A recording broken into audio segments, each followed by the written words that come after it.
You send your child to timeout. They sit there, alone, crying, staring at a wall. And you think, good, this is teaching them a lesson. But here's what's actually happening inside their brain in that moment. It's not learning. It's panic. Today, I'm going to show you the research most parenting advice conveniently skips. What timeouts really do to a developing brain, and why the naughty step might be quietly working against you. Hey, welcome back, I'm Maya. Timeouts have been the go-to discipline tool for almost 30 years. Every parenting book had a chapter on it. Every daycare has the thinking chair. But in the last decade, child development researchers have gone back and actually studied what's happening in a child's nervous system during isolation-based discipline. And the findings are uncomfortable. Not because timeouts are abuse, they're not, but because they don't work the way we've been told they work. Let's break down why. Here's the core problem. When you put a child in timeout, you're asking them to do one very specific thing: calm themselves down, alone, with no help. Sounds simple for an adult, but a young child's brain isn't built for that yet. The part of the brain responsible for self-regulation, the prefrontal cortex, isn't fully developed until a person's mid-20s. In a 4-year-old, it's barely online. So when your toddler is mid-meltdown and you remove them to sit alone, you're essentially handing a task to a part of the brain that physically isn't ready to do it. It's like asking someone who's never driven a car to parallel park during a storm. Here's what's actually happening instead. When a child is separated from a caregiver during emotional distress, their brain reads it as a threat, not "I'm in trouble." Threat. The amygdala, the brain's alarm system, activates.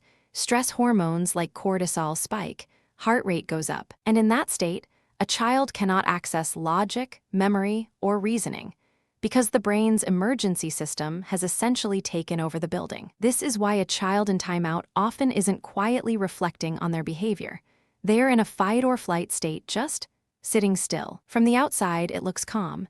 Internally, it's the opposite. Here's the part almost nobody talks about. Young children don't learn to calm down by being alone. They learn to calm down through something called co-regulation, borrowing a calmer nervous system to settle their own. That's literally how emotional regulation develops. A calm adult, staying close, becomes the model the child's brain copies. Remove the adult during the hardest moment, and you remove the exact tool the brain needs to build that skill. It's a bit like trying to teach someone to swim by taking the water away right when they're learning to float. So what happens over time? Repeated isolation during distress doesn't just fail to teach regulation. It can teach something else entirely. That big emotions equal abandonment. Some children internalize timeouts as when I'm too much, I get sent away.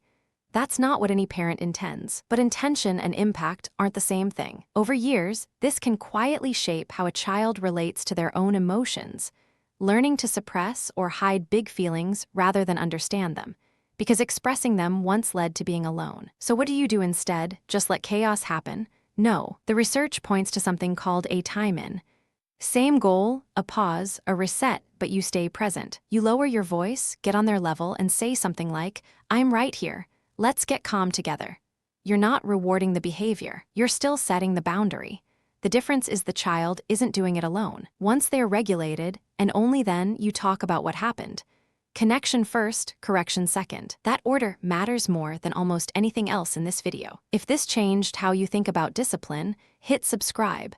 Next week, I'm covering exactly what to say during a meltdown, word for word. Let's recap. Timeouts ask a child's brain to do something it isn't developmentally ready for. Isolation during distress activates a threat response, not reflection. Kids learn to self-regulate by borrowing your calm, not by being removed from it. And over time, isolation can teach kids to hide big feelings instead of understanding them. The fix isn't permissiveness, it's presence. If you've used timeouts, I have too. This isn't about guilt.